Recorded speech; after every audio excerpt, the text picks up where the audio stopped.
But we begin tonight with news that gets sort of a tongue-in-cheek red siren. It is news that is big enough to at least bump health reform off the top of our newscast, which is something that I would not have predicted before I saw this news today.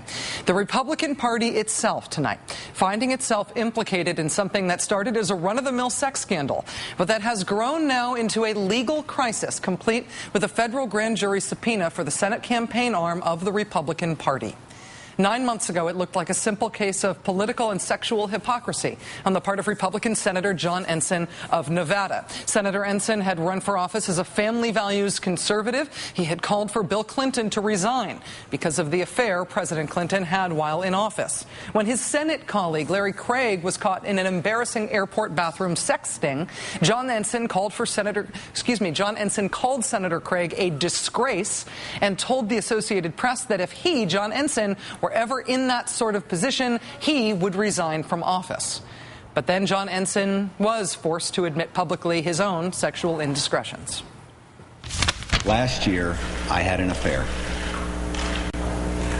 I violated the vows of my marriage. It's absolutely the worst thing that I've ever done in my life. That was June of last year, Mr. Ensign apologizing to his family, his friends, and his staff. But despite what he preached for Larry Craig and Bill Clinton, Senator Ensign did not himself resign.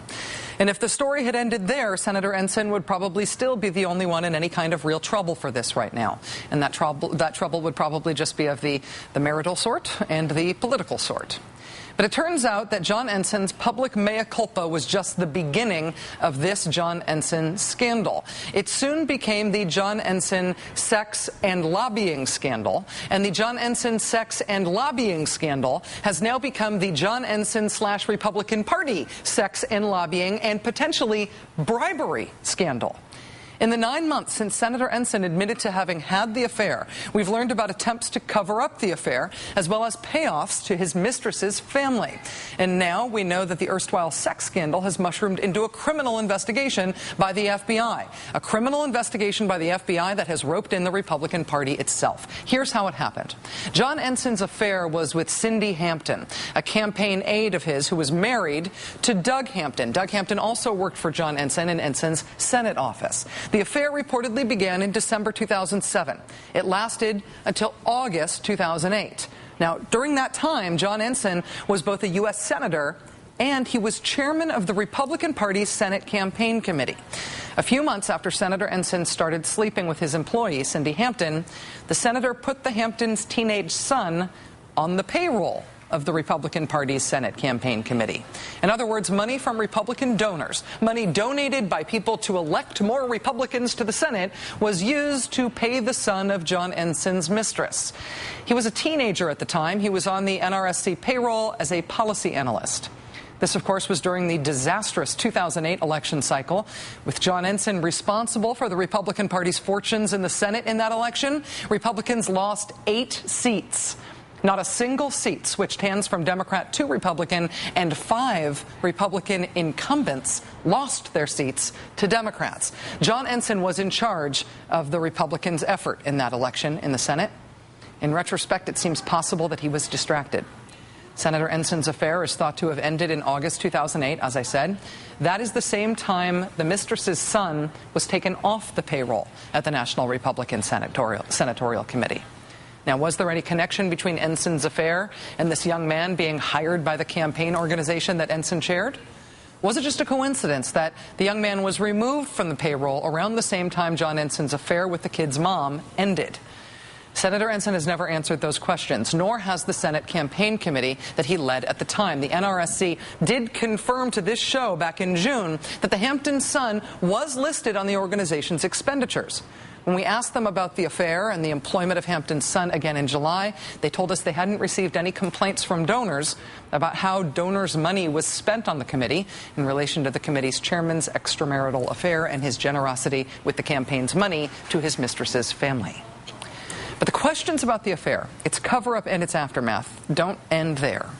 Two of the top employees of the Republican Senate Campaign Committee were tasked by Senator Ensign with some of the cleanup after the affair.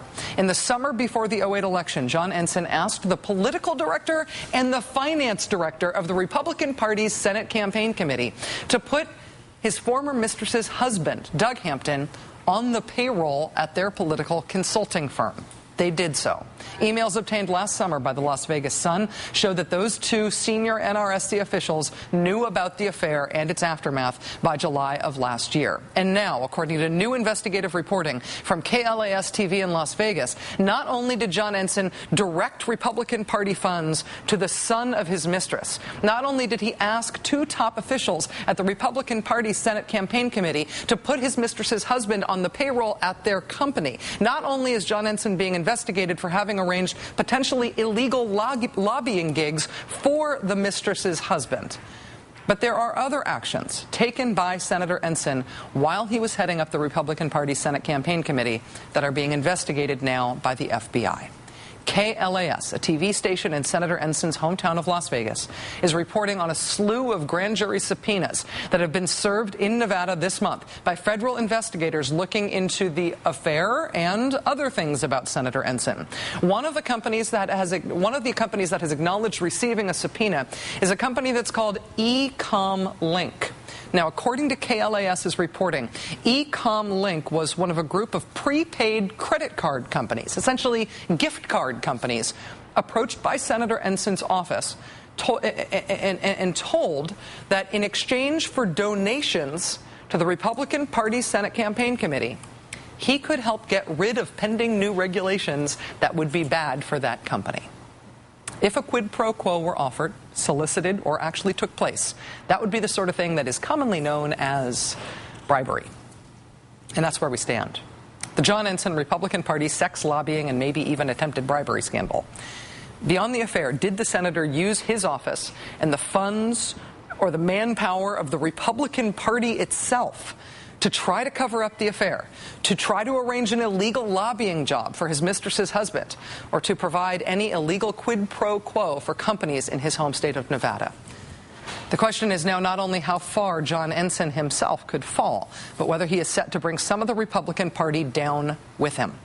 We'll talk with the reporter at KLAS TV who's been investigating how deep the Ensign scandal goes next. Please stay with us.